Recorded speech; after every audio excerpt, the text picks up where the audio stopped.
said, I am VanBuskirk and the Chief Business Officer for Southern Kern.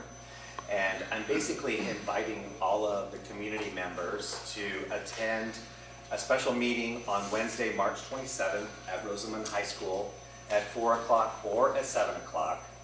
And what the purpose of this meeting is to get community input on how you would like to see the district spend its funds and how to support their students.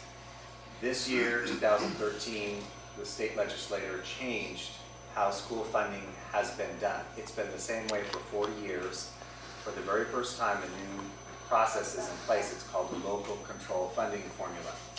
And it is now a much easier, simpler way for school districts to operate, but still support the many students that we have in our communities.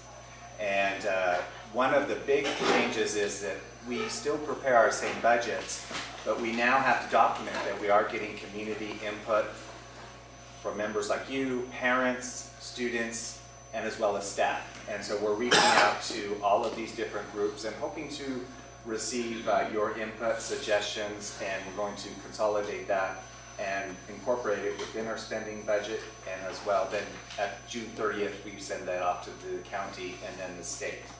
So this is your opportunity to have some say-so. I do have some handouts in the back table there which does describe, it's from the PTA, they did a great job of explaining the concepts of the LCFF and the LCAP, which is the document we're attempting to prepare. And it also has on there, if you're unable to attend the meeting, there are some surveys that we have on our website, and that survey you can go online. You've heard of Monkey Survey. It will allow you to document what you would like to have done, and we'll have that input. Or you can also send emails, and I put on there the email address for the superintendent, Jeff Weinstein, as well as Leanne Hargis, the assistant superintendent of education, and myself as well. And all three of us are coordinating this effort to prepare this document for the first time for the community. So like I said, the documents are back there. PTA does a great job of explaining this. You probably don't really want to get into the mechanics of school financing. It's what I like to do, but most people don't. It's very, very different from private industry, which is where I'm from. Lunch students, they have special needs that we need to meet. And as educators, we want to meet those. Sometimes we will automatically know what they are and design programs for them. But at the same time, as parents or as community members, you might have some different ideas. We need to solicit those. And it's something new. Parent participation is sometimes difficult to drive up, and so we're reaching out. I said, Vern, I want to be on your agenda for your meeting here so that we can reach out to the community. Other districts are reaching out to different religious organizations or PTAs, of course, and that type of efforts are being done. So but we need to have your input. We have some exciting programs. We're finding that most of the suggestions are in line with what we're already doing, but at the same time, there's always some new perspectives that we would love to entertain. These individuals that are coming to these meetings, do they necessarily have to have children within the school? Absolutely not. No, you can be a community member, you can be a concerned citizen, taxpayer. You can participate in any form that you want. The survey that's on our website does say it's a survey, but you can go ahead and complete that. Public input is what we are seeking, and that's what the state is expecting all of the districts to get. President, members of the board, thank you for your consideration tonight of looking to move over to the government banking group here at Wells Fargo. The benefits to the agency is that you would be serviced by a team of Wells Fargo staff members who only work exclusively with other public agencies. So I think that will bring some expertise and some focus to your banking services. We also work closely with our investment banking partner, Michael Engelbrecht, who's been working with the district for quite some time. As well as we did look at your current letter of credit. We were able to provide some nice enhancements, including some cost savings. So thank you for your consideration of this. Myself personally, I've been working with public agencies exclusively for 15 years here at Wells Fargo. Our staff has very low turnover. We all like working with government accounts, and so you'll become very familiar with the folks that you're working with, including myself. I work with other major municipalities, including the County of Kern. We've got lots of water districts that we're working with, including other wholesalers like Orange County Water, San Diego County Water Authority.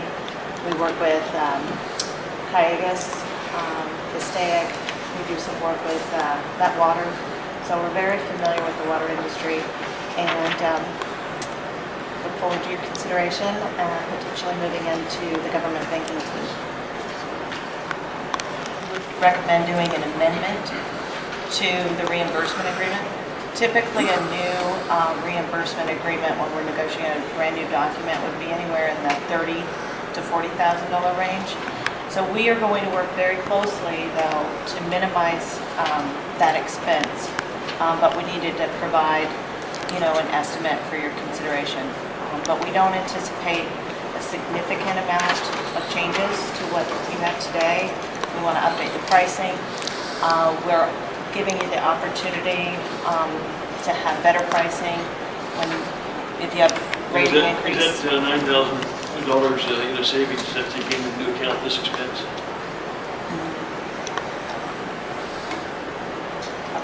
No, so, A one-time expense. One-time expense. How many? Okay.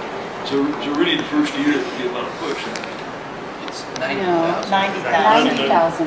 In savings and 8,000 in legal. And I'm going to work really hard to make sure that number is on the very low end. Oh, well, that's great. That's great. That's great. Yeah, that's we can do that. That's what Yeah, I have one question on page 2, under facilities.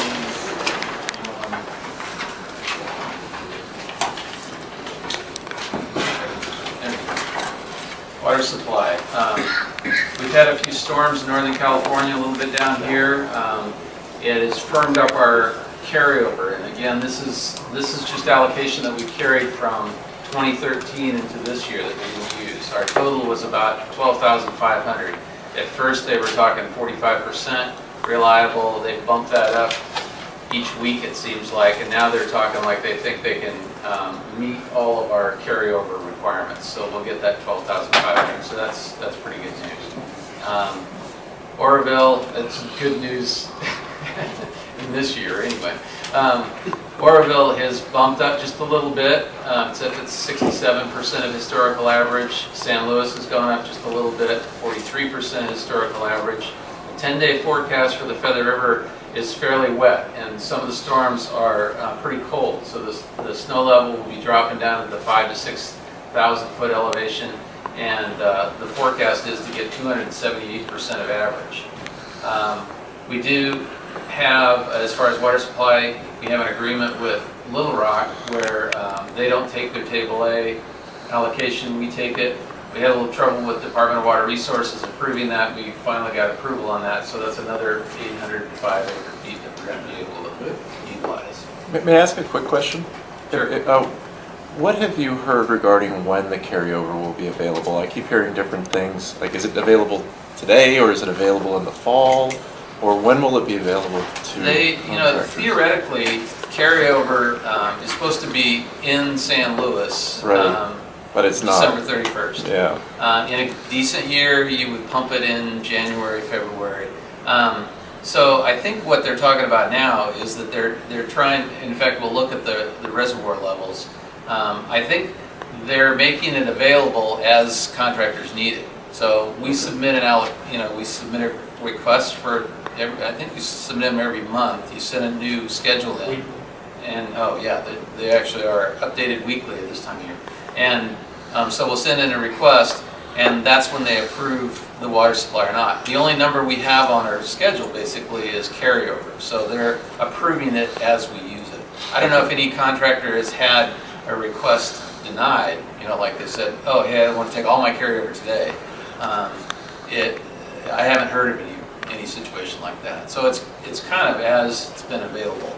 But I would anticipate in the next couple of months they're going to be done with that. Okay. Initially they said they had 400,000 they need to get done, and they're whittling away at that. So I would think they have all the carryover taken care of in the next month or so. here's the reservoir conditions. Again, we're creeping up just a little bit with these storms that have come in. Again, Oroville's at 61% and San Luis 47% of historical average.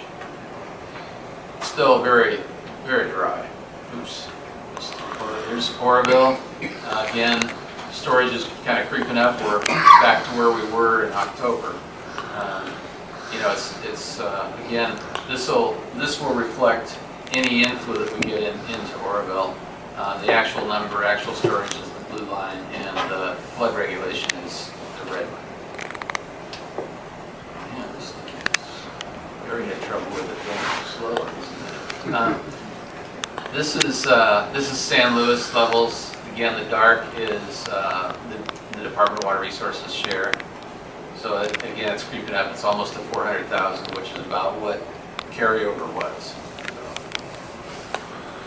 Here is the Northern Sierra precipitation. As you can see, you get a good storm and it takes a jump up there. So just in February, we were talking about the absolute worst year on record.